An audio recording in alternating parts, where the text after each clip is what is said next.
قصة الحب الكاذبة. أنا عارفة إن أنا ممكن أكون هاصدمكم دلوقتي، بس آسفة جدًا. فاتن حمامة نسيت عمر الشريف ونسيته بأستيكة. لحد اللحظة اللي أنا باتكلم فيها دلوقتي لو قُلنا لأي حد اسم فاتن حمامة لازم هيربطوه باسم عمر الشريف، وإن قد إيه هي كانت قصة حب أسطورية، في حين إن أنتم ناسيين حاجة مهمة جدًا. بعد عمر الشريف فاتن حمامة لقت حبها الحقيقي واتجوزته 40 سنة. الشخص اللي قدامكم في الصورة ده دكتور محمد عبد الوهاب، هو حب عمرها وحبها الحقيقي.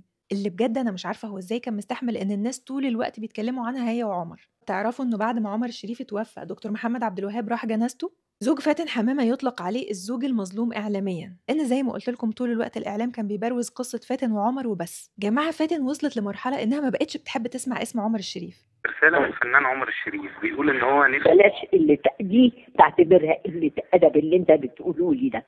ليه؟ مش مفروض فيك تقول لي لا، لا ده ولا حد. أنا كنت متوقعة هتقول كده للأسف يعني. ليه؟